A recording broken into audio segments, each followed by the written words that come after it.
Fala pessoal, sejam muito bem-vindos ao episódio 72 do Rural Ventures. Para quem não conhece ainda, o Rural Ventures ele é um podcast focado no agronegócio. Nós conversamos com os founders, startups, CVCs, VCs, todos focados no agronegócio. E hoje não é diferente, hoje nós estamos... Boa tarde. Boa tarde, tudo bem? Quase que eu te corto aqui. Tava esperando aqui. Tava acelerado aqui, eu falei, porra. Hoje de manhã eu tava ouvindo os podcasts que nós começamos lá nos tempos remotos. 2 anos, né? Vai fazer 2 anos em setembro, a gente vai ter uma experiência legal pra todo mundo que nos escuta. Mas eu tava escutando como a gente era ruim, cara. Uhum. A gente melhorou muito. Tinha. Nossa. Agora tem mais cabelo branco, né? Era dinâmica, era muito mais travado. Eu não sei se era porque era no meio da pandemia, também, virtual, né? Eu me sentia muito mais travado. Mas hoje nós vamos receber aqui uma pessoa que realmente muda o mundo. Uhum. E Priscila Veras, obrigado por estar presente com a gente aqui, CEO da Muda Meu Mundo, que é uma plataforma que conecta com pequenos produtores todo o varejo, trazendo inteligência de dados para melhorar a alimentação e o impacto positivo em toda a cadeia. Obrigado por estar aqui com a gente, vai começar a compartilhar um pouquinho do que é a Muda Meu Mundo e principalmente de quem é você, né? Feliz de estar aqui com vocês, fiquei assim, bem honrada da gente conversar, é muito legal falar sobre história, o que a gente está fazendo e a história né, eu trabalhei a vida toda com impacto socioambiental em análise de dados de cadeia produtiva e análise de dados de impacto ambiental mesmo. E nessa jornada eu trabalhava no terceiro setor e comecei a me deparar com essa realidade de negócios de impacto, né? Como é que as empresas também podem existir para causar impacto positivo no mundo. E aí isso mexeu comigo de uma forma ao ponto de eu chegar para o meu chefe e dizer, por favor, me demita, porque eu preciso pegar tudo que eu tenho. E esse é o momento, se eu ficar mais velho, eu não vou ter coragem de fazer isso. Então eu preciso pegar tudo que eu tenho e começar um negócio. E foi muito legal porque quando eu comecei em 2018... eu comecei daquele jeito que todo mundo começa, que é se eu quero trabalhar com cadeia de alimentação, então eu vou fazer uma cesta e vou entregar na casa das pessoas. Uhum. Ou então eu vou fazer uma feira e vou entregar na casa das pessoas. Deu tudo errado. Primeiro porque eu estava num mercado pequeno, segundo porque a gente não tinha como desenvolver dentro do mercado, mas a gente também não tinha condição financeira de montar uma estrutura que pudesse escalar o modelo de cesta. Então, deu tudo errado, eu gastei todo o meu dinheiro e eu fiquei, gente, agora o que é que eu vou fazer? E aí eu virei em 2019 sozinha, então eu era sócia de mim mesma. Nesse tempo. Uhum. Bom que não brigava, né? Não brigava. Na verdade, eu até brigava, né? A gente briga de noite, eu com a minha própria consciência. Então, foi quando eu sentei e mudei todo o modelo de negócio para o que a gente faz hoje. E é legal porque o mote antes, ele era muito focado na entrega na cidade. E eu comecei a entender que, na verdade, para que eu conseguisse gerar o valor que eu precisava gerar, eu precisava focar no produtor. Então, não era só resolver a dor de venda. Ele tinha uma dor que era uma dor de venda, mas ele tinha uma dor... O cara não sabe emitir nota fiscal, o cara não sabe... ele não tem carro para fazer uma entrega, ele não consegue esperar 60 dias para receber um pagamento. Então, se eu não conseguisse resolver, atacar esses problemas e fazer esse cara vender em grande quantidade o tempo inteiro para a cidade, a gente não ia sair do lugar. E aí, o modelo foi todo mudado, foi quando eu conheci minha sócia, no finalzinho de 2019, começo de 2020. Mas espera um pouquinho, antes da gente entrar no modelo atual, vamos voltar a fita aqui, até usando o seu termo ali que você falou. E quando você resolveu dar o all-in, antes disso, a Priscila Veras sempre trabalhou no terceiro setor, você sempre teve essa consciência, como que foi a chegada? Porque a gente escuta muito a história do empreendedor e vamos dizer assim, são acúmulos de coincidências que vão trazendo com que essa pessoa vá entendendo que ele precisa fazer aquilo. Então deve ter dentro do seu contexto global ali, tipo, algumas coincidências que a levaram a dar o all-in, né? Vamos dizer assim. Tem. Eu sempre trabalhei no terceiro setor. Eu digo que eu conheci meu propósito de vida muito cedo, né? Sua formação era o quê? Então, eu sou pedagoga e cientista política. Nossa. Isso é interessante, né? É única. Mas por quê? Porque eu achava, eu digo assim, que eu existia para fazer as pessoas saírem da pobreza. Então, para eu fazer isso, eu só poderia ir ou para o terceiro setor ou eu ia trabalhar em órgãos públicos, né? Não sabia que era possível as empresas fazerem algo do tipo. Então eu fui para o terceiro setor, e aí nessa jornada do terceiro setor eu comecei a me deparar com a realidade do produtor. Então quando eu visitava países como Haiti, México, Colômbia, o interior do Brasil, a zona rural, eu começava a dizer, puxa, mas por que ele vende esse produto? Porque ele produz, ele vende, mas ele continua em situação de extrema pobreza. E aí, quando eu chego no supermercado, eu tive filho, né, nesse tempo, quando eu chegava no supermercado para comprar comida saudável para o meu filho, era tão caro. Por que isso está acontecendo? E a gente sempre acha que o problema está aqui na cidade. A gente não entende que o problema está na estruturação. A cadeia, né? A cadeia foi se organizando de forma tão desorganizada, porque ela é complexa. Então, essa estrutura complexa da cadeia produtiva fez com que eu olhasse e dissesse, puxa, aqui tem um problema que eu gostaria de dedicar minha vida a resolver. E aí eu brinco que, na verdade, eu tenho medo de passar fome.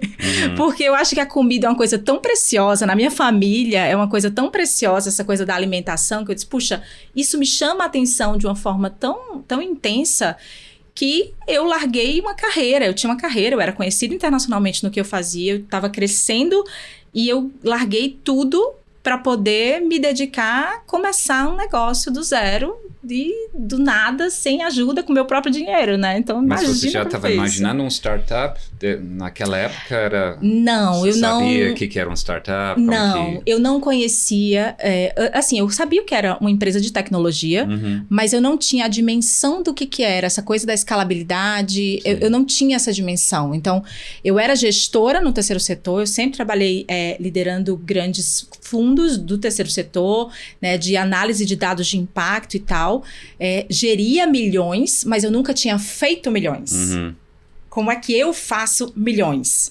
Então, assim, eu tive que reconfigurar a minha cabeça para que a minha cabeça pudesse entender que, sim, eu posso fazer as pessoas saírem da pobreza, mas eu também posso fazer isso através de um negócio. E que ele é sustentável, que ele é escalável. Então, esse foi o desafio que eu disse, puxa, é isso que eu quero passar os próximos anos da minha vida resolvendo. Muito legal. É isso que eu queria chegar. Como que chegou na ideia. E aí, você vai explicar um pouquinho como que funciona hoje, mas antes da gente entrar, onde surgiu o nome? De onde surgiu o nome? É engraçado porque quando esse nome tem muito a ver com essa história da minha vida, de que a ideia era, se eu tô fazendo essa mudança tão grande, e se eu tô mudando o meu próprio mundo, e se eu sou capaz de mudar o meu próprio mundo, eu sou capaz de mudar o mundo de outras pessoas. E aí a ideia sempre foi, eu não estou aqui para mudar o mundo do produtor, eu estou aqui para ajudar o produtor a mudar o seu próprio mundo. Então, se eu consigo dar para ele as ferramentas necessárias, ele vai conseguir fazer essa mudança sozinho. Então, não é essa visão do assistencialismo, porque eu vinha do assistencialismo, mas é o dar condição para que ele conseguisse, através dessa estrutura que a gente estava montando, mudar esse mundo dele, né? Por isso que eu mudo meu mundo, muda meu mundo, né? E você identificou vários desafios, né, do produtor nesse, que eu sempre falo, o agricultor, ele não é que ele tem um problema, ele tem muitos problemas e o importante é identificar quais são os mais importantes para ele, né? Isso. Você fez esse trabalho de mapear as dificuldades dentro da cadeia, eu para ver acho o que dá para resolver, né? Foi exatamente isso que fez a gente mudar o modelo, porque a gente entendeu, eu digo a gente porque era eu e a minha própria voz interna, né? Minha própria cabeça. Mas eu entendi nesse tempo que não era só comercialização. Ele precisava comercializar sempre. Ele não podia comercializar hoje, talvez ele vendesse alguma coisa no futuro. E ele precisava receber rápido. Ele não podia esperar um prazo de pagamento, porque isso inviabilizaria, quando a gente fala de produtor de comida, ele produz rápido, um ciclo rápido de produção, né? Então, foi identificando esse problema inicial que a gente entendeu, puxa, mas não é esse caminho que a gente está fazendo, a gente precisa fazer um outro caminho. Então, o caminho para que ele escoasse o produto deles sempre, escoasse bem, com preço adequado e recebesse rápido, era um caminho de varejo. Era como é que eu faço esse cara chegar em quem coordena a cadeia de alimentação na cidade. 61% das pessoas no mundo consomem dentro dos varejos, até hoje.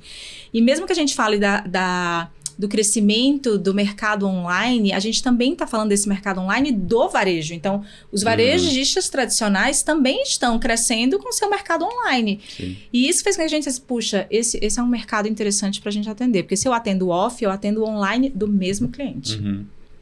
Que legal. Bom, agora sim a gente pode explicar qual que é o grande problema que vocês resolvem com a tecnologia e com todas essas bateções de cabeça que você fez até chegar no modelo atual. Acho que é super importante esse aprendizado, né? Assim, tudo, é lógico que os erros, né? Tem que errar para chegar no coisa certa. É né? custoso, a gente entende, né? A gente entende as dores do crescimento ali, as dores da ideação, mas é o que nos... eu costumo dizer que é a fricção que nos faz levar para frente, né? Então, é essa bateção de cabeça que faz andar o negócio, né? Então, explica pra gente aqui, pra todo mundo, qual é o grande problema que vocês resolvem e como que você desenhou esse modelo de negócio. Eu digo que a gente se propõe, e esse é o nosso desafio, e é um bom desafio, né? É como é que a gente consegue ser a melhor solução tecnológica para que um cara muito simples que produz comida, ele consiga vender o produto dele sem precisar de ninguém. Então, ele conseguir de emitir uma nota fiscal, a receber o dinheiro dele rápido, a solicitar um apoio logístico se ele precisar, a dizer sim ou não para uma ordem de compra, a negociar um preço. A ideia do nosso modelo é realmente ser um ecossistema, e esse é o desafio, né? Eu digo que é lindo e desafiador, mas é ser o ecossistema na mão do produtor rural de comida. A gente dorme e acorda todos os dias, como é que a gente consegue fazer isso,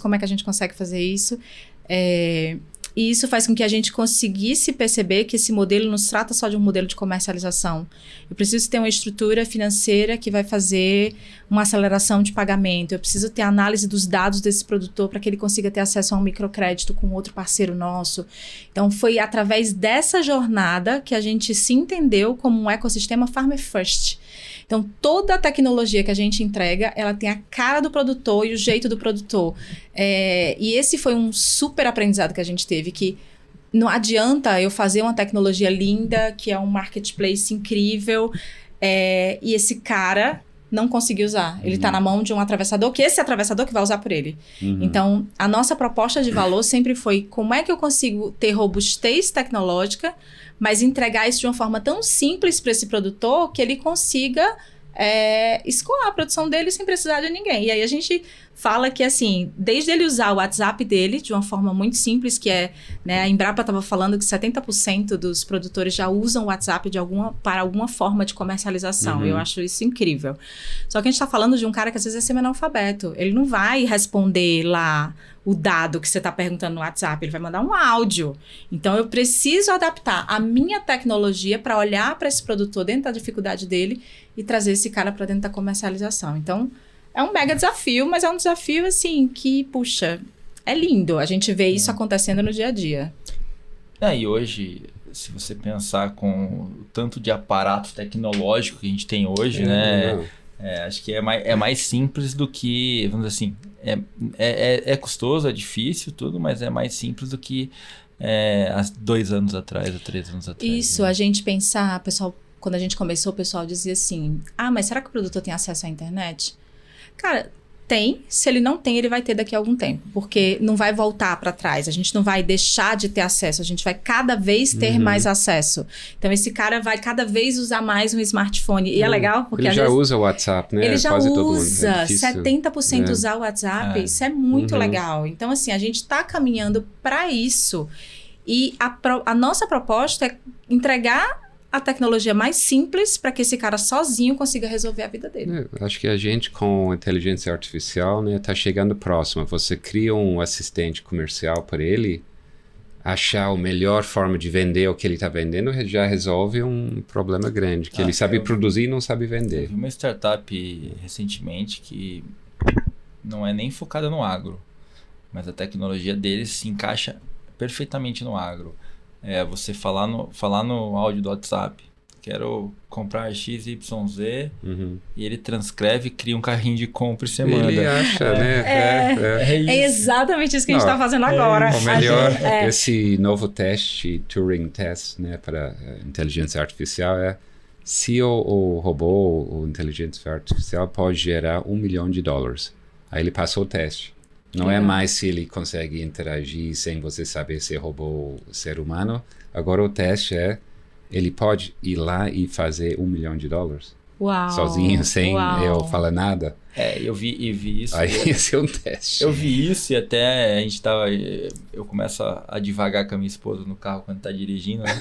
E ela fala assim, nossa, mas do jeito que você é radical, então não vai ter emprego para metade do mundo. Eu falei, não vai ter emprego para metade do mundo. Mas como que essas pessoas vão viver? A inteligência artificial vai achar um jeito de fazer dinheiro, essas pessoas vão receber dinheiro para ficar em casa, para fazer o que quiser. Vão trabalhar menos, mas... Na verdade, vai se reestruturar tudo. Porque se a gente pensar, por exemplo, quando surgiu o automóvel, quem trabalhava com carruagens ficou desempregado. Então, essas pessoas, elas tiveram que se adaptar. Elas viraram mecânicos, elas viraram borracheiros, elas viraram... Então, a gente vai se adaptar. E aí, quando eu olho para a inteligência artificial no agro e nessa produção de alimentação... Gente, isso é a coisa mais incrível que vai acontecer. O que a gente está fazendo agora? Riqueza, sim, a gente consegue se comunicar com o produtor via WhatsApp. Então, a gente tem uma API nossa que comunica com ele o tempo inteiro. E aí, quando a gente começou a fazer os testes, esse produtor, ele não conseguia simplesmente responder com um número, né? O WhatsApp perguntava assim, produtor, quanto de rúcula na qualidade 2A você tem para a próxima semana? Responda apenas com número. O que o produtor fazia? Consegue, né? Apertava o áudio e... Oi, tudo bem? Olha, meu filho, acho que meu filho não vai conseguir me ajudar. Talvez no domingo eu faça assim, bote 1000 no domingo para mim. Esse é o produtor. Então, o que a gente está fazendo agora? A gente está trazendo inteligência artificial para ouvir o áudio do produtor e dizer, este produtor tem 1000 para domingo, está disponível.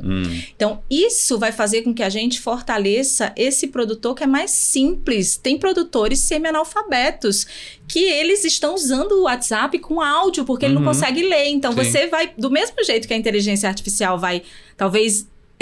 ler o áudio pro produtor, né? Fazer o áudio pro produtor, vai ouvir o áudio do produtor e interpretar tudo isso. Eu acho que é um mercado lindo que vem pela frente. Sim. Eu acho que tem essa mudança brutal, mas que vai favorecer e vai simplificar muito a vida. Acho que vai mudar bastante. Mas me fala um pouquinho, agora que eu entendi o propósito de vocês aqui, né? Na verdade... Como que está sendo essa interação hoje com o mercado? Você já está rodando há um tempinho aí, né? Como que está sendo a adaptação da Muda Meu Mundo com o mercado e com essas constantes evoluções do produto? Legal, a gente nasceu em Fortaleza, né? Um mercado... Você morava lá? Eu morava lá, e aí eu mudei para cá no finalzinho de 2021, porque no nosso plano era, em 22, a gente inicia o estado de São Paulo, porque...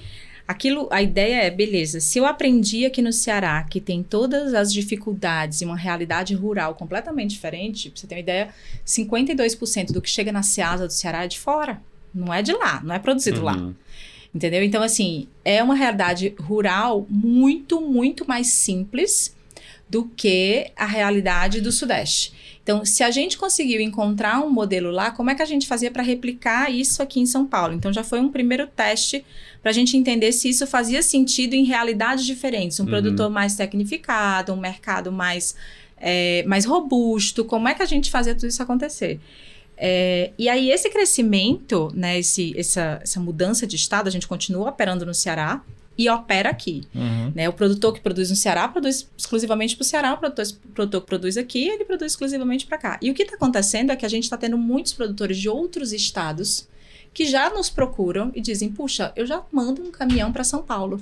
Por que eu vou mandar para um centro de distribuição? Por que eu não já vendo direto através de vocês? Então, tem produtores de Minas, do Rio Grande do Sul, né, Paraná, que já procuram a gente para poder comercializar com o estado de São Paulo dentro daquilo que eles já fazem, né, de trazer o produto deles para São Paulo. E aí, quando a gente começou com um produtor, né? Tem um produtor 0001, que a gente tem todo esse carinho especial por ele. Hoje a gente... tá com 800 produtores, a gente deve nos próximos 2 meses chegar a 3.000, com uma super parceria que a gente está fazendo, e a gente deve terminar com 90.000 no ano que vem, a nossa meta.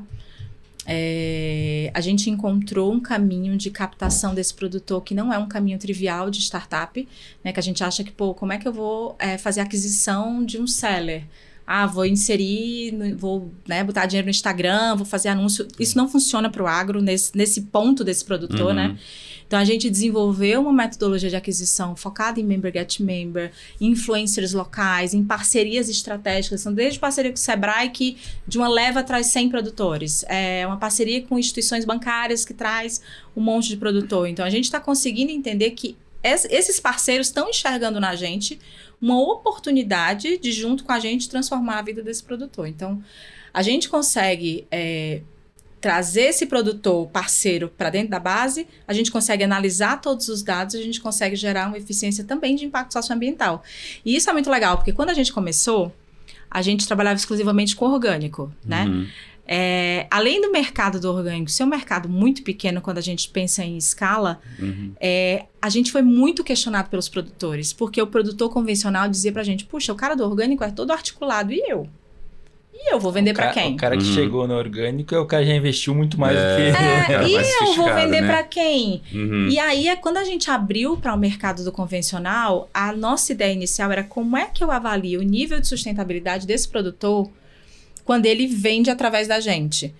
E aí a gente desenvolveu uma metodologia que a gente consegue analisar quanto que ele tem de área reflorestada, quanto que a renda dele aumenta, né? Todos indicadores socioambientais. Esses indicadores a gente analisa em cada transação comercial que ele faz, então eu consigo dizer para o meu cliente na cidade, varejo, de tudo que você comprou, você gerou tanto de renda para o produtor, você emitiu tanto de CO2 na tua logística, a gente traz a transparência, não é um tracking, um traceability, né? Saiu daqui e veio para cá, isso é simples. É um rating.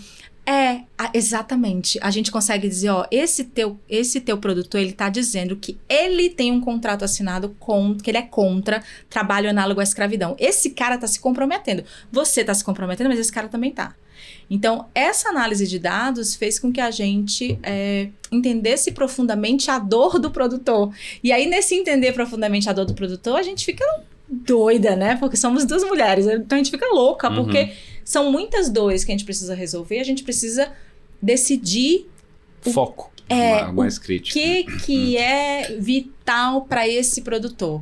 E aí, no que é vital para o produtor, a gente encontra a venda, a gente encontra a emissão da nota fiscal, a gente encontra ele receber rápido esse dinheiro e a gente encontra ele conseguir fazer a parte de análise de crédito. Todo esse dinheiro circula através da gente e a gente consegue dizer, olha, banco, você quer emprestar dinheiro para esse produtor? Tá aqui, o cara tem condição de te pagar. A gente roda, e no final é dinheiro, né? É dinheiro é tudo. No final é dinheiro. Dinheiro é importante, né? O pessoal diz que dinheiro não traz felicidade, mas dá uma alegria, né? Eu falo, inclusão financeira que tem o mais impacto de tudo, né? Você tem que começar com dinheiro, senão não adianta você querer que o cara muda, né, de prática se ele não está sobrevivendo, né? E nem que ele traga informação. Sim. Eu estava hoje conversando com um parceiro nosso e eles estavam falando que a grande dificuldade deles de coleta de dados é porque como eles não geram um valor absurdo para o produtor, ele é um marketplace, o produtor vai lá e compra uma coisa. Por que o produtor vai informar para ele coisas profundas? Né? Não tem benefício. Tem que ter benefício. Exatamente. E para fazer o onboarding desses produtores, agora que você vai aumentar de 600 para 3.000, como é que é esse processo? Quanto tempo demora? Então, a nossa meta é fazer em 1 mês o onboarding de 3.000. Tá. Porque como a gente desenhou esse modelo estruturado para ser simples, a gente vai conseguir coletar dados desses parceiros que já existem em casa e só complementar com os dados de impacto socioambiental que a gente gera. Tá. E aí esse cara engajado na plataforma já começa a disponibilizar, porque o meu onboarding, a gente já começa a analisar todos os produtos que ele tem disponível para venda.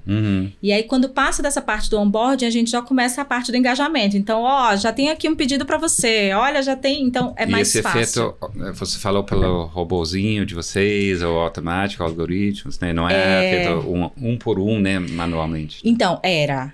Agora a gente tem uma API nossa própria, né, com o WhatsApp, e a gente faz isso dentro do nosso sistema de compras, porque uma coisa que a gente aprendeu, e é legal isso pra gente, a gente nunca teve muito dinheiro, né? Imagina, 2 mulheres nordestinas captando. Mercado bem interessante esse.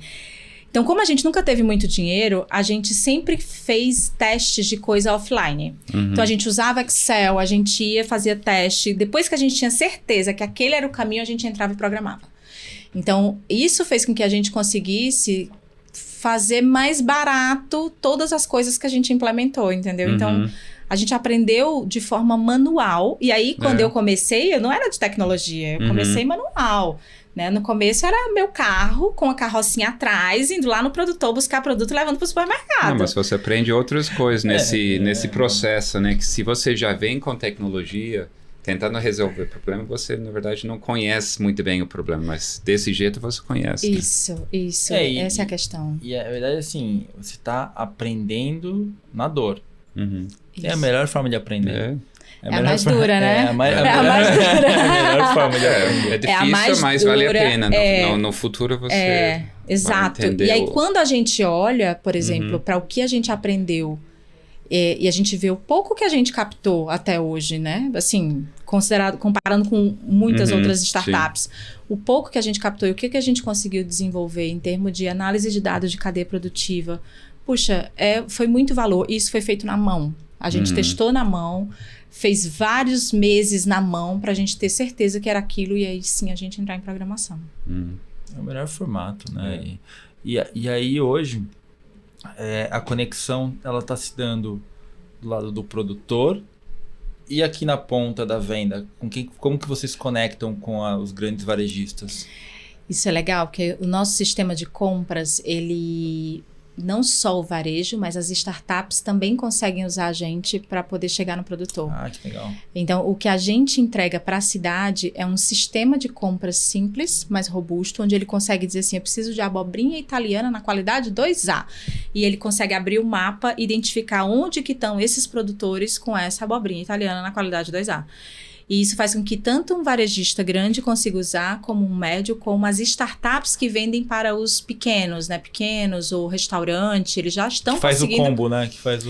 Que faz a cesta, o pessoal que vende para restaurante.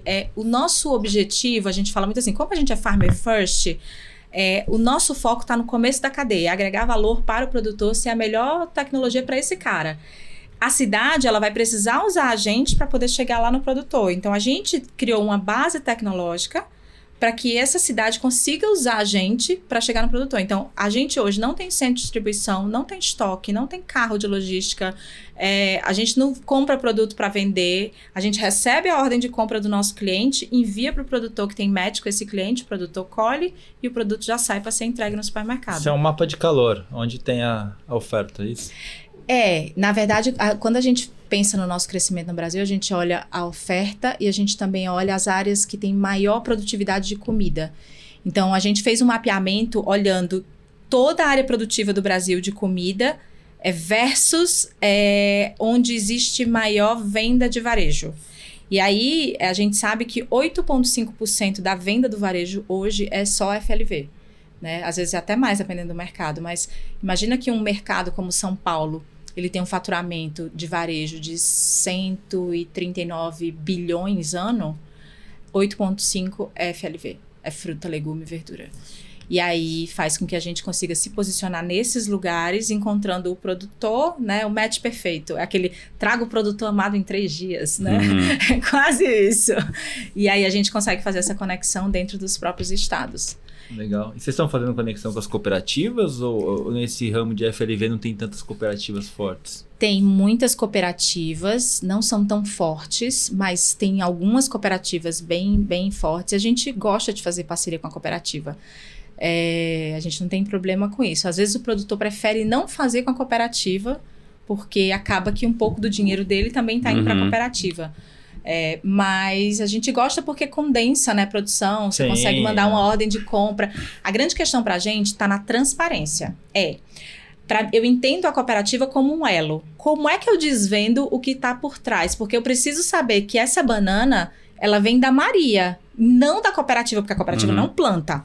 Quem é a Maria? Então, A gente entra com a parte de dados para tentar entender que a banana que chegou através da cooperativa, ela vem da Maria, quanto de renda a Maria está gerando, quanto de área reflorestada a Maria tem. Então, esse é o desafio da transparência. Nome aos bois, né? É o desafio da transparência, né? Não é só o traceability, não é só saiu dessa região, veio para esta região, foi embalado nesta região e chegou aqui. Não é sobre isso. Isso já existe, inclusive, a lei no Brasil, né? Quem é a Maria? A Maria está plantando em mata ciliar, a Maria desmatou para poder plantar. Então, são essas informações que a gente quer aprofundar e a gente quer que o nosso sistema seja capaz de ver isso. Storytelling, né? Isso. Mas é importante, né? Porque hoje em dia, com a necessidade de visualização de tudo, né? As pessoas querem ter essa visibilidade. Com cada vez mais o Poison, né? Que foi lançado agora no Netflix. Sim. Eu acho que tem muita coisa dessa informação. Eu acho que quanto mais visibilidade você tem para mostrar realmente, tem problema sim, mas não é tudo aquela drama, tem muita coisa exagerada, eu acho que na mídia para vender documentários, filmes, mídia, né, tudo isso. Então eu acho que tem que ter a coisa real. A real é que o mundo está extremista, né? Então tudo que você vê hoje ou é para um lado ou é para o outro. Não tem meio termo, né? Ou você olha para a economia ou você olha para o social, não é isso? Não tem isso, né? Então, o cliente hoje do varejo, ele é um cliente mais crítico. Ele é um cliente que ele quer saber de onde está vindo a comida dele. E às vezes ele está optando por comprar, não sei, numa cesta, que a cesta mostra isso pra ele. E por que eu, que não tenho tempo, que às vezes não lembro? Porque eu não me lembro de pedir a cesta. Se não tiver programado, não tem perigo de eu me lembrar. Por que eu não posso sair 10 horas da noite, passar no supermercado e ter uma conexão direta com o produtor? Então, essa é a proposta de valor que a gente traz para o varejo. Eu te trago transparência, eu te trago o produto no preço que você precisa, eu te trago a margem que você precisa, mas eu te digo exatamente o que está por trás disso aqui que você está comprando, porque eles não sabem. E eu fiquei curioso aqui, na verdade, Pri. Tem algum case no mercado americano que se iguala a Muda Meu Mundo? Porque a gente sabe que tem Whole Foods, tem várias redes de supermercados que são fortes nessa vertical, né? Eu queria ver se tinha alguma coisa correlacionada com a Muda Meu Mundo lá fora. Então, nessa parte da conexão com o produtor, nessa parte de ecossistema, a gente vê algumas coisas na Índia. Legal. E a gente vê algumas coisas na China. A própria Pinduoduo, quando a gente olha para a parte de farmer dele, eles têm uma parte de farmer muito estruturada, muito legal. Ninja Kart, Derhat na Índia são startups que trabalham com essa vertente do produtor. Olhando para essa parte da transparência, a gente não tem nenhum case para se inspirar ainda. Ainda não sei se a gente vai ser o case que vai inspirar, né? Então a gente está correndo atrás porque a gente entende que esse é um mercado que é um mercado escalável, que é um mercado que a gente quer ser capaz de, por exemplo, Whole Foods, quer analisar a tua cadeia de batata? Usa aqui o meu sistema. Então, à medida que eu entrego o meu sistema para ele e ele começa a analisar a cadeia de batata dele, eu consigo trazer esse produtor para a minha base e dizer, produtor, toda a tua batata está vendida, tem mais para vender, quer adiantar o teu dinheiro, está precisando de microcrédito. Então, eu começo a criar um ecossistema ao redor do produtor para que ele consiga fazer isso. Então, a base de tudo é o farmer, por isso que a gente tem se posicionado, né? Farmer first é o ecossistema na mão do produtor, é a tecnologia simples na mão do produtor. O produtor nem sabe que ele está falando com inteligência artificial. O produtor acha que está falando com agrônomo, normal. Então, assim, é isso que a gente quer fazer. E aí, se você perguntar por trás de tudo, aí eu vou voltar nas minhas primeiras falas. A gente vai entrar em colapso na produção de comida. A gente tem que fazer com que a produção de comida seja sustentável, mas não com extremismo. Sustentável no sentido de... você tem que usar o químico certo do jeito certo. Esse produtor tem que saber por que ele está usando uma determinada coisa. Ele tem que produzir aquilo que é vendável. Não adianta... A gente pegou um produtor aqui em São Paulo que produzia uma variedade de abacate que ninguém comprava. Mas por que você produz esse abacate? Porque eu sempre produzi isso. Meu Deus. Então, a gente precisa fortalecer essa cadeia para que esse cara consiga produzir do jeito certo e a gente consiga garantir comida no futuro para todo mundo, né? Não, tem que melhorar o parte business dele, né? Porque ele sabe produzir, mas ele não sabe vender. Exato. E quando ele não sabe vender, ele não sai daquele lugar, porque ele não faz lucro. Se ele não faz lucro, ele não cresce. E o cara que está mais lucrativo, ele não deixa o dinheiro no banco, ele sempre vai investindo em tecnologia, melhorias e acaba crescendo numa coisa, né, natural. Ele nem a gente perguntava muito para os produtores aqui de São Paulo, como que você faz se você quer fazer uma estufa nova? Onde que você pega crédito? No Nordeste, é muito fácil o produtor pegar no Banco do Nordeste. Aqui não é fácil. E aí, o que você faz? Eu junto dinheiro. Meu Deus, o cara comercializa 10 mil reais todos os meses e ele precisa de uma estufa de 15. Mas ninguém tá vendo esse cara comercializando, porque ninguém tem dado desse cara comercializando. Então, assim, se ele consegue usar a gente para comercializar, a gente abre esse... transparência, né, histórica. Não é que eu vou dar o crédito, que alguém vai dar o crédito para ele usando o meu dado. É que hoje ele entra na vala comum, né? Hoje ele entra na vala comum, de crédito comum. Quanto que ele vai ter? Ele vai ter crédito de lá, sei lá, uns 400, 500 reais. Exatamente. E qual que é a taxa de juros que esse cara vai ter no mercado? Absurda, né? Então, acho que realmente tem uma problemática muito grande para ser resolvida. Antes da gente entrar na jornada de captação, eu queria dar um recado para as startups que estão nos escutando, que se vocês estão em fase de captação, a IODLab tem interesse em conhecer vocês. Então eu vou colocar um link aqui no LinkedIn e no Instagram para que vocês possam se cadastrar e entrar lá na cesta de avaliação do nosso amigo Kiran Gatlam. Isso mesmo. Né? A gente está com muitos dólares e queremos investir. Bom, desde que a gente está nesse assunto, Priscila, conta um pouco sobre sua experiência, né, sobre esse parte que é importante para o empreendedor, para não morrer, é captação, né? Se você não chegou no break-even ainda, como é que você sobrevive? Então... É uma dor, e aí eu vou, né, eu administrava milhões, mas eu não sabia gerar esse dinheiro, então eu tive que aprender.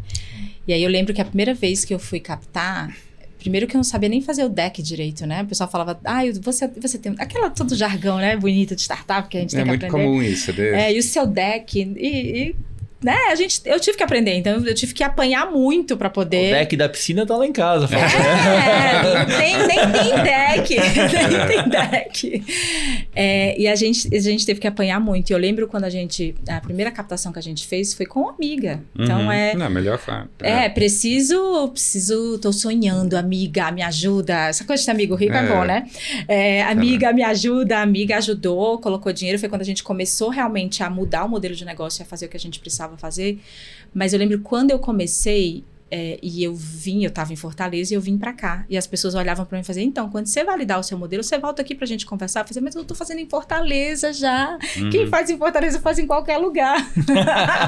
Quero ver quem tá em São Paulo fazer em Fortaleza, eu dizia. Mas... E era muito complicado. Então, eu tive que aprender o linguajar, eu tive que aprender a montar toda a estrutura quando eu saía para captação. Então, o que eu apresento, o que eu não apresento, o que eu tenho que fazer NDA, o que eu não... Sabe? Eu tive que aprender na marra como é que eu fazia isso. Então, a nossa primeira rodada, fora essa amiga, foi com 2 anjos que entraram, que são pessoas, assim, muito queridas, especiais pra gente. E um outro fundo pequeno. Essa última rodada que a gente fez no ano passado, a gente captou quase 4 milhões no comecinho do ano passado. A gente queria trazer fundos que fossem de mulheres, né? Como uma startup liderada por mulheres, a gente queria trazer fundos de mulheres, fundos do agro, fundos do Nordeste. A gente conseguiu trazer um grupo de pessoas, né? Então, fundos de mulheres, fundos pequenos de anjo, mas que trouxeram. E aí agora a gente entra no novo passo, que é, ok, a gente já aprendeu, só que agora esse é o momento que se a gente não tiver as pessoas certas do nosso lado, a gente não vai conseguir dar o passo mais pra frente. Sim. Então, a gente entendeu esse movimento. Só que antes de entender esse movimento, eu fiz um questionamento que era muito importante para mim, que é, a minha jornada é uma jornada de VC, a minha jornada é uma jornada de corporate. A minha jornada... Qual é a minha jornada? Porque não é porque a gente tem o VC que eu tenho que seguir nesse caminho. Pode ser que o meu modelo de negócio não vai casar com VC. Exatamente. E aí eu tenho que ter sensibilidade para poder entender se a minha jornada está indo por esse caminho ou não. Ou parar e dizer, não, eu quero... E aí eu montei minha lista dos fundos, né? Eu tenho esses aqui, que são os que eu quero muito. Tem esses aqui que, ok, eu quero, e tem esses aqui que não vou falar com eles agora, não. Deixa para depois. E isso faz com que a gente seja muito assertivo nesse processo de escolher quem tá perto da gente.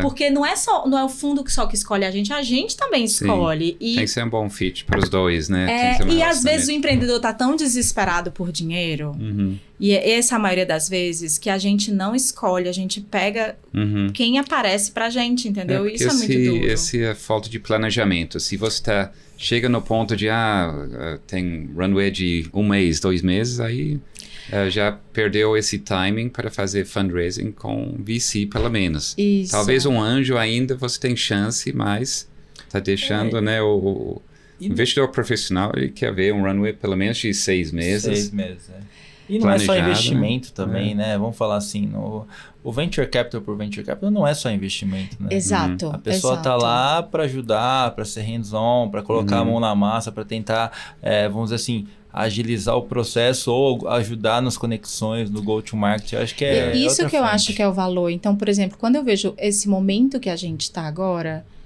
a gente precisa das pessoas certas, porque se a gente não tiver as pessoas certas, a gente não vai conseguir dar os passos que a gente precisa dar.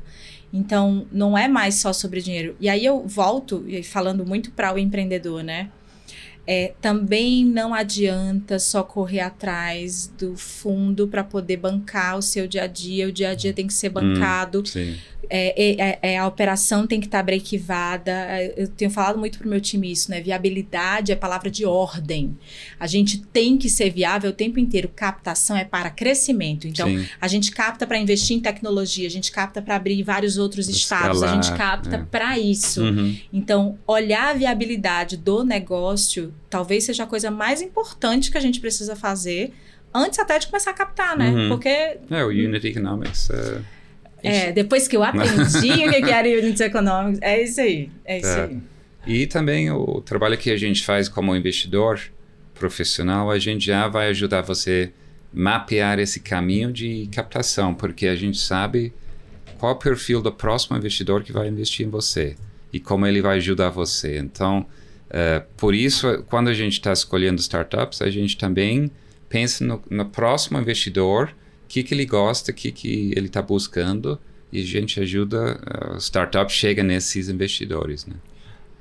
Você começou a falar, eu lembrei de um termo que a gente usava na mesa de operações, né? Porque a mesa de operações é fazer dinheiro também, né? Mercado financeiro, mas a gente tem que tomar conta dos clientes e fazer dinheiro. É um business, né? Como qualquer outro, né? E aí, quando a gente saía para viajar ou para tirar férias, cuida da lojinha. Porque eu acho que startup ou qualquer empreendimento que você faz é você manter a operação rodando para pagar as contas, né? Então, acho que a gente, lógico, teve um momento aí de dinheiro fácil, principalmente no mercado americano, que teve esse boom de investimento.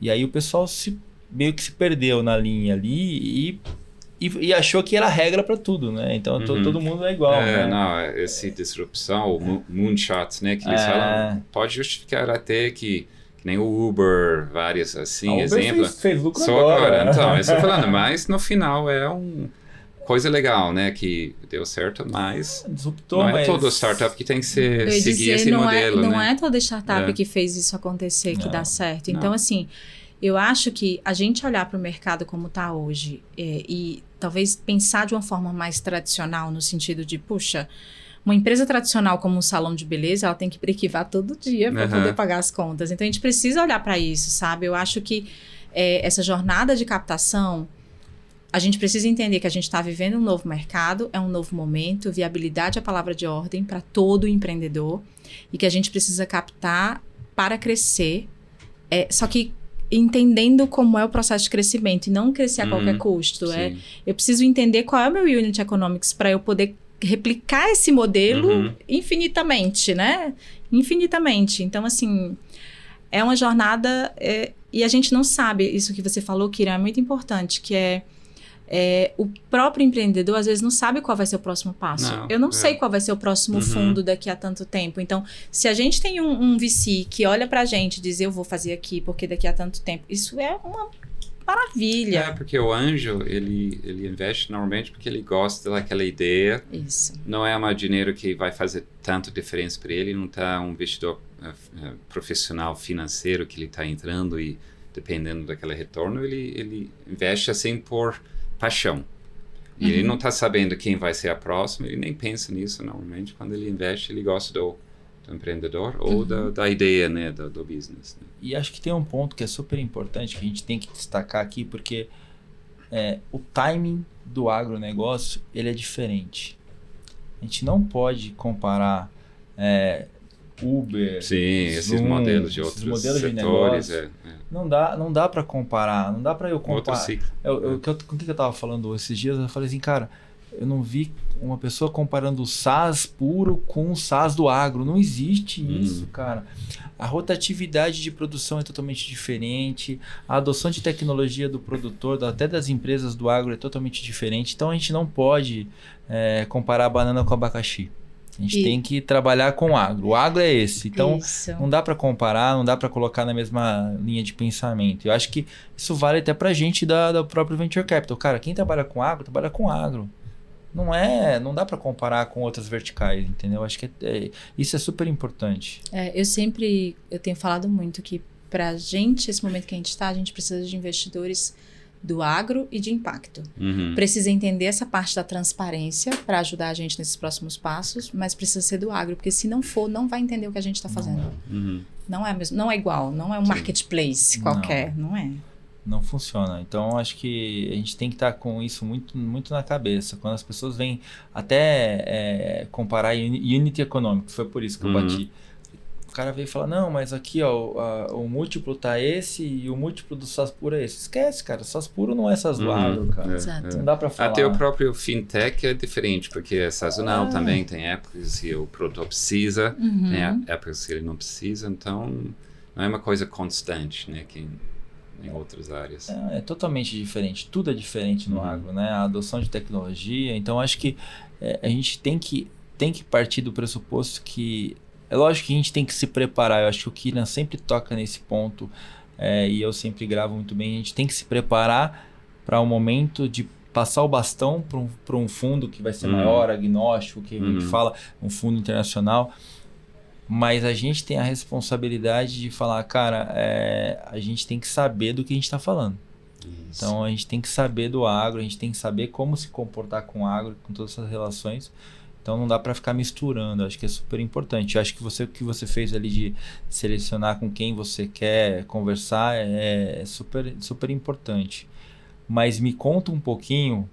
Quais são os seus próximos passos agora? Você está fazendo captação? Está indo para o mercado? Como que é? A gente está fazendo captação, está fechando agora uma rodada. Estamos terminando de definir os líderes, né? Para poder trazer o resto do pessoal que está querendo entrar.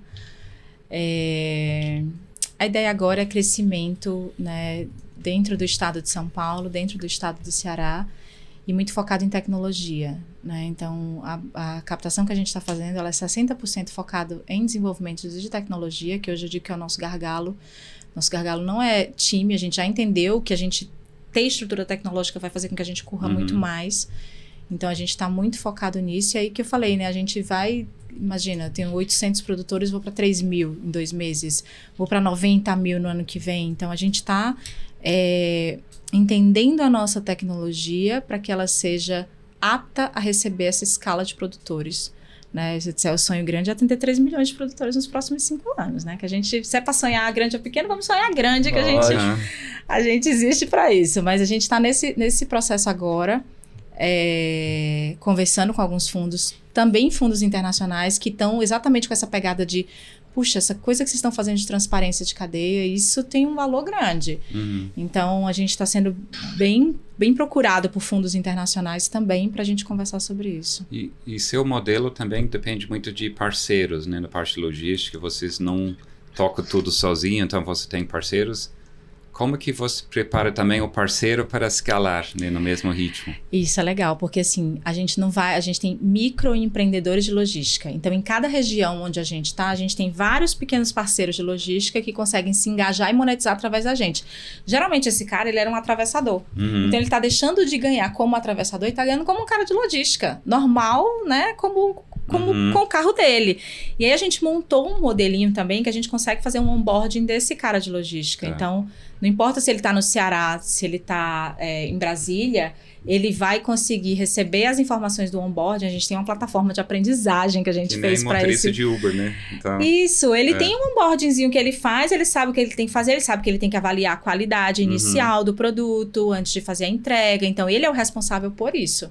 E aí a composição do preço do produto final está composto também o preço desse parceiro de logística. A gente entende que esse cara da logística, ele é um cara que também está usando a gente para monetizar. E essa foi uma discussão muito grande que a gente teve com os nossos conselheiros de logística, porque quem tem cabeça de logística, ele pensa assim, não, mas você tem que ter um centro de distribuição, mas você tem que ter um carro seu, você tem que botar o carro, eu faço de jeito nenhum, eu não sei nem trocar pneu de carro, eu quero uma empresa de logística, jamais. Isso aí tem um nome, isso é Capex. Eu não quero Capex. Não quero, exatamente, exatamente. Não combina bem.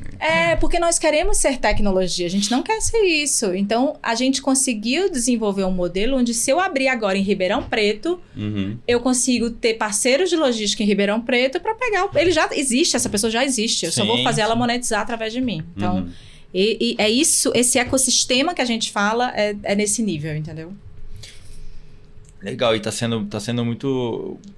Vamos dizer assim, tá sendo muito proveitosa essa jornada de conexão, porque eu acho que é importante você aprender e conectar todas essas pontas, né? Porque no futuro, quem sabe, né? Se vai ter um CD lá na frente, né? Porque eu acho que nada é perene, tudo é mutável, né? Então, às vezes, essa conexão com essa cadeia de logística é super importante para você poder até construir alguma coisa lá na frente, né? Eu vou dizer que eu espero que não.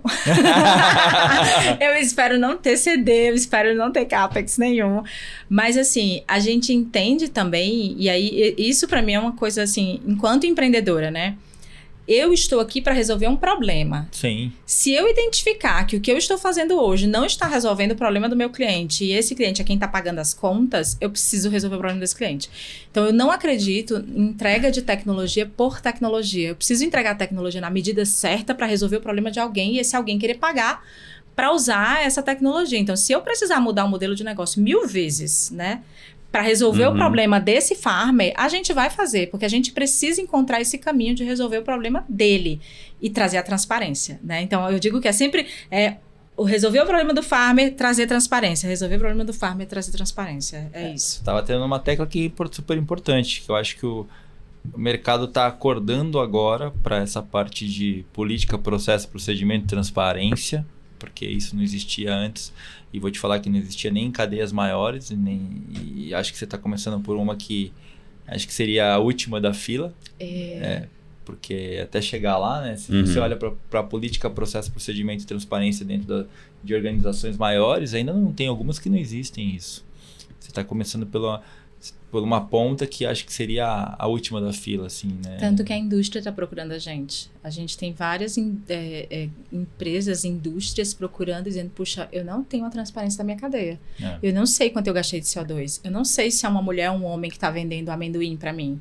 Você consegue analisar? E aí a gente está começando a desenvolver POCs, porque à medida que... Nós somos um sistema tecnológico. À medida que eu entrego a minha tecnologia para um produtor, a gente consegue fazer análise da cadeia, mas a gente também consegue oferecer várias outras coisas para esse cara, né? O crédito, o recebível, rápido, todas essas coisas, para que a indústria consiga comprar dele de uma forma mais simples. E aí eu tô falando sempre de comida, né? Não que soja, trigo, milho não seja comida, não é isso. Mas eu acho que a gente tem uma missão hoje, inicial, que é o que você disse. Todo mundo olha para a cadeia de comida por último. Só que a gente está falando o IBGE fala de 106 bilhões transacionados por esse farmer e o cara continua em situação de extrema pobreza. Então, tem alguma coisa aí que a gente precisa reorganizar. E essa reorganização, se a gente consegue fazer no Brasil, a gente consegue fazer no México, a gente consegue fazer na Colômbia, porque são as mesmas dores enfrentadas nos outros países, principalmente, vou dizer, de onde eu conheço, né, de América Latina, são as mesmas dores que o nosso produtor brasileiro enfrenta. Se o brasileiro não resolveu, esses caras não resolveram. Exatamente. Exatamente. Então, a gente tem um mercado enorme, a gente tem um mercado, querendo ou não, muito mais estruturado. Sim. Muito mais estruturado, mesmo nessa parte de agricultor familiar. Então, a gente quer chegar e resolver. Entendendo o Brasil, a gente vai entender os outros países da América Latina. Isso é sem dúvida. Pri, muito legal, parabéns por estar construindo, a gente está chegando ao final, mas antes da gente finalizar, bom, eu sei que você é maratonista, é isso? Meio. Chegando 21 quilômetros ainda. É bom para pensar, né? Então, aí o que eu sempre digo pra minha treinadora, ela faz, vamos fazer um treino curto? Eu faço, não, tô com tanto problema. Correr mais. Me deixa correr mais, porque eu fico feliz em correr mais.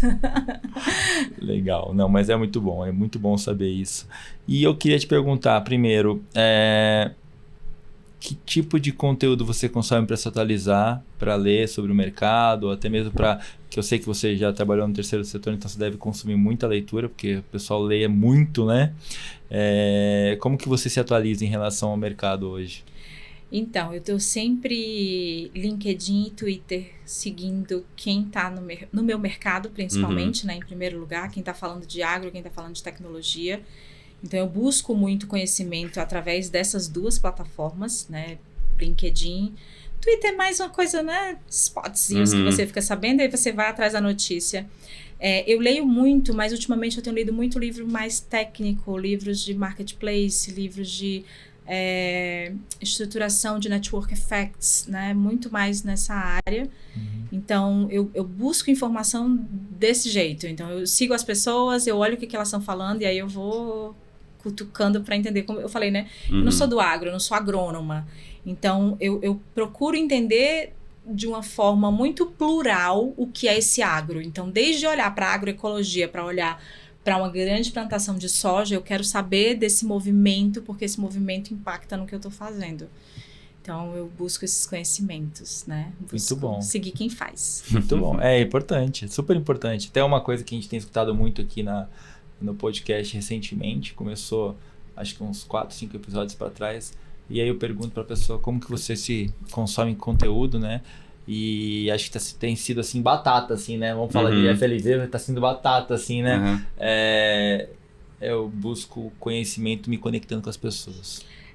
Isso é muito importante. Tanto que, assim, quem diz, você precisa conhecer alguém, eu sou a primeira a dizer, vamos marcar. Relacionamento. É mais porque, importante. assim, isso foi muito importante quando eu me mudei para São Paulo, né? Quando eu mudei para São Paulo, eu digo, eu estou aqui para conhecer as pessoas e que as pessoas me conheçam. Isso. Então, quanto mais eu conheço pessoas, quanto mais eu estou nos ecossistemas, quanto mais eu estou nesses lugares, mais a gente vai, né, expandindo a nossa mente, aprendendo coisas que a gente não... Isso aqui é aprendizado. Muito aprendizado. Eu adoro, tá? Já falei pra você que eu escuto assiduamente todos os episódios. Mas pra gente, assim, pra mim, assim, pelo menos é uma fonte de conteúdo tremenda. Até eu agradeço você por compartilhar sua história com a gente. História empolgada. E tô empolgado aqui porque é difícil você... a pessoa fazer o all-in quando tá numa carreira consolidada e ter toda essa mudança que você teve, essa coragem. Parabéns por ter mudado. A gente sabe que é difícil, a gente conhece a história, sabe disso, tudo isso. Mas muito obrigado por estar fazendo isso e por participar do nosso episódio do Rural Ventures, viu, Pri? Valeu mesmo. E se você quiser deixar um recado, principalmente para os produtores, para os agricultores que estão nos escutando, ou para startups, investidores. Investidores me ligam. Não, acho que produtores é sempre dizer a gente está aqui para vocês, a gente está aqui para resolver o problema de vocês. Entre nas nossas redes, qualquer uma das redes sociais. Eu vou marcar todas aqui. Que você vai conseguir se conectar com a gente. Empreendedor que trabalha com agro, puxa, tô aqui para construir relacionamento. Eu acho que eu recebi muito quando eu comecei a empreender. Uma das coisas que eu sempre tive foram mentores, pessoas que sabiam muito mais do que eu, pessoas que conheciam do mercado e que eu não conhecia. Então eu me aproximei dessas pessoas e hoje eu também quero fazer isso por pessoas que estejam chegando agora. Então, assim, a gente está disponível para construir esse ecossistema junto, né? Investidores me liguem. Mas, assim, a gente quer construir essa história, né? A gente quer entregar a tecnologia na mão do farmer, a gente quer trazer transparência, a gente quer ser referência nisso. Legal. Pessoal, agradeço a sua participação aqui, vocês, ouvintes e amigos. E aproveite esse momento para que nos sigam no Instagram, rural.ventures, e na sua plataforma de podcast preferida. Lembramos que toda quinta-feira, às 7h45 da manhã, nós passamos aqui no canal da BMC.news. Valeu, gente. Valeu, Kiran. Valeu, Pri. Até a próxima semana. Valeu.